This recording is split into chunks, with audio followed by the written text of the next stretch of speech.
Vous écoutez La Voix de l'Espérance, une émission qui vous apporte paix, joie, confiance et espérance.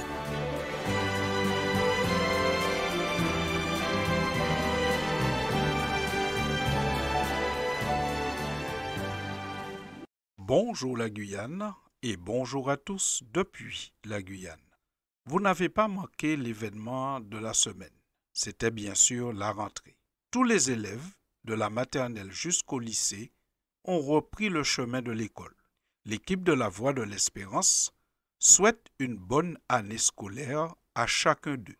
Que la réussite et l'épanouissement soient au rendez-vous pour chacun de vous. Qu'en faut-il dans le cartable pour aider à la réussite? En plus du matériel scolaire, nous croyons qu'il y a des aptitudes, des qualités, des stratégies qu'un élève doit avoir dans son cartable pour pouvoir réussir son année scolaire. Il ne faut pas oublier que le temps de la scolarité est une période de rencontre. Un élève fait de nombreuses nouvelles connaissances durant son parcours académique. On rencontre des personnes qui ont les mêmes valeurs que nous, mais d'autres qui ont des valeurs différentes. Et on rencontre aussi beaucoup de connaissances, beaucoup de savoir au cours de notre parcours scolaire. Il faut donc, dans son cartable, pour réussir son année scolaire, le discernement. Mais qu'est-ce que le discernement? C'est la faculté de l'esprit qui sert à distinguer les choses, à séparer les questions, à en juger sainement, à apprécier la valeur intellectuelle et morale des gens. Dans la vie, nous sommes souvent confrontés à des situations d'apparence alléchante. Mais derrière elles, derrière ces situations, il peut se trouver un piège.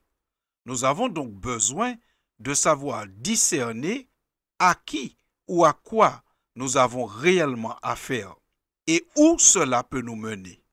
Lorsqu'on n'a pas le discernement, on tombe souvent dans des pièges, on se retrouve souvent dans des problèmes. Parce que tous ceux qui nous disent « je t'aime » ne sont pas bienveillants. Tous ceux qui nous approchent de nous avec un large sourire ne veulent pas toujours notre bien. Il faut donc ce discernement pour se préserver de bien des malheurs, de bien des désillusions. Le discernement permet de reconnaître qui se cache derrière ce grand sourire. Dans sa première lettre au chapitre 4, l'apôtre Jean nous montre l'importance du discernement en écrivant ce qui suit. Bien-aimés, n'ajoutez pas foi à tout esprit, mais éprouvez les esprits pour savoir s'ils sont de Dieu, car plusieurs faux prophètes sont venus dans le monde. Fin de citation. En lisant ce passage, nous comprenons que le besoin de discernement se trouve même dans la vie religieuse, à l'Église. On a besoin de discerner, dit l'apôtre, car tous ceux qui parlent de Dieu ne sont pas de vrais prophètes.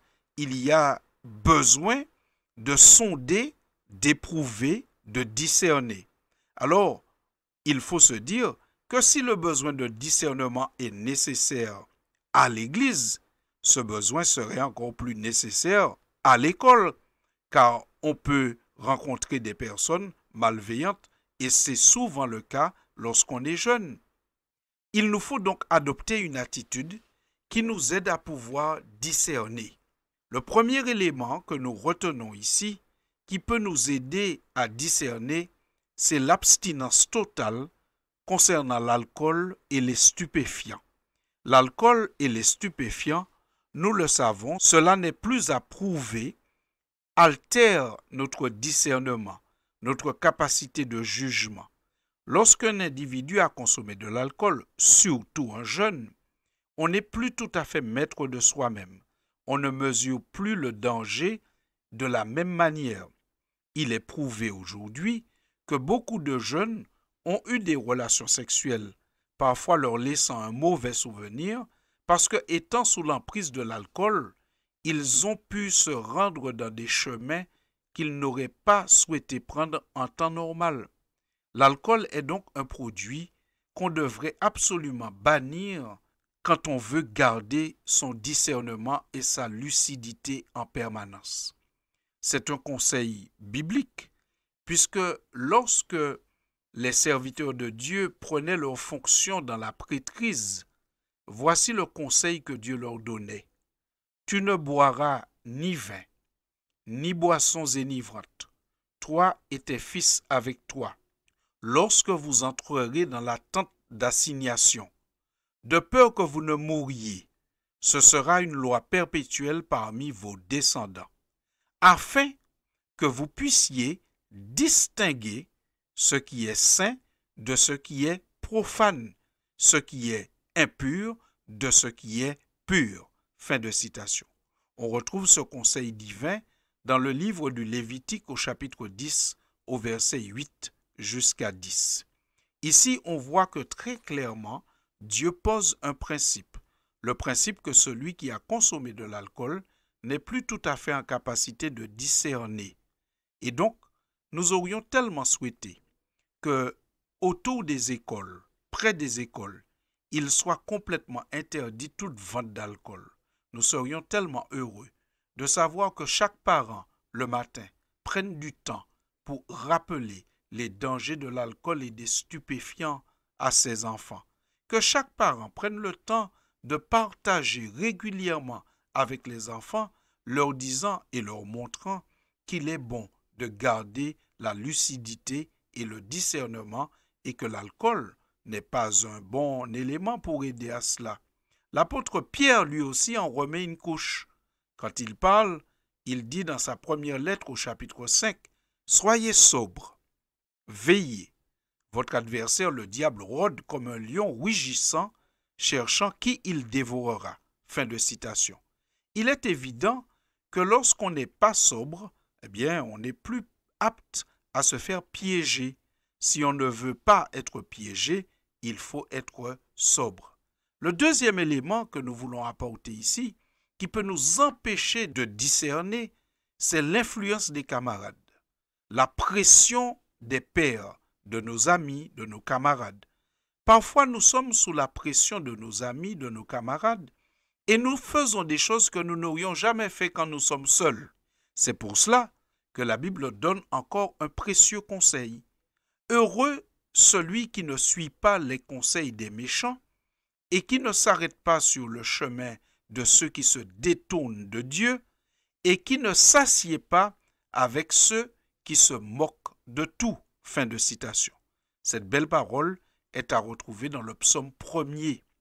Il faut donc que les élèves, les étudiants, choisissent avec soin leurs camarades. Avec qui vas-tu t'asseoir? Avec qui vas-tu prendre du temps? Parce qu'il faut savoir que toute personne que nous fréquentons a une influence sur nous. Une influence qui peut nous conduire à faire ce qui est bien ou à faire au contraire ce qui est mal. Il incombe donc à chacun de nous de décider pour soi-même, pour lui-même, si sa vie sera dirigée par son corps ou par son esprit, par les décisions des autres ou par nos propres convictions que nous aurons forgées à la source de la sagesse, qui est bien sûr la parole de Dieu. Les jeunes doivent, chacun pour soi, faire le choix dont dépendra leur vie.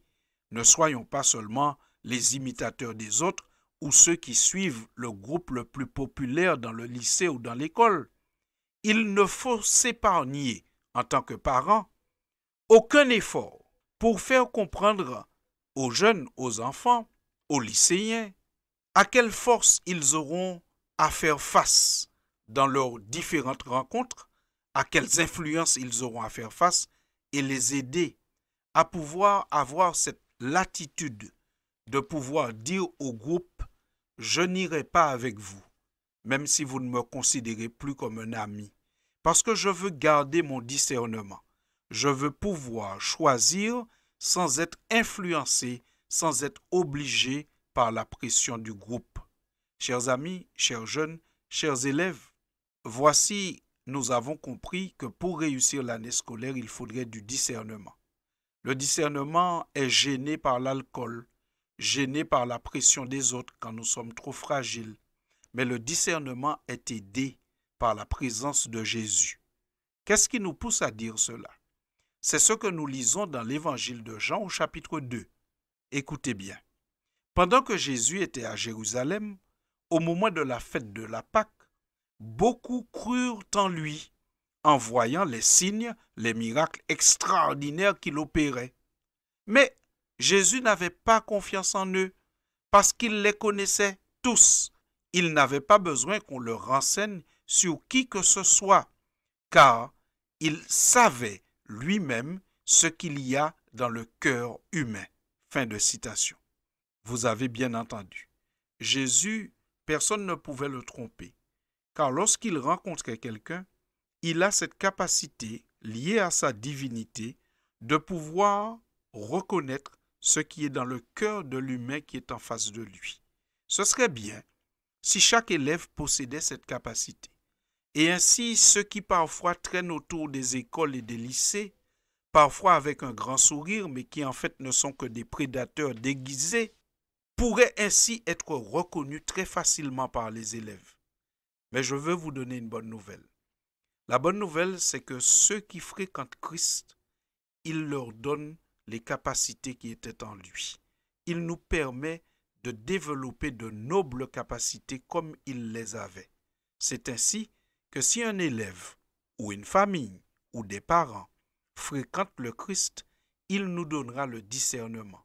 Par son Saint-Esprit, nous pourrons reconnaître les personnes qui sont en face de nous, quelles sont leurs véritables intentions, car Dieu est capable de donner cette sagesse.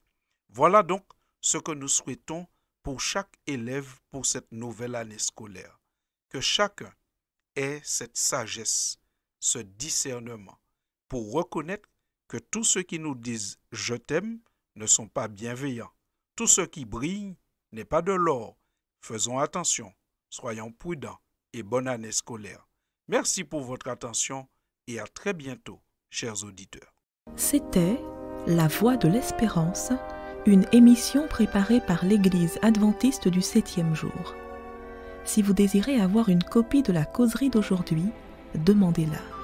Elle vous sera donnée gracieusement. Écrivez à La Voix de l'Espérance, boîte postale 169 97 324, Cayenne, CEDEX, ou téléphonez au 0594 25 64 26. Merci chers auditeurs et à bientôt.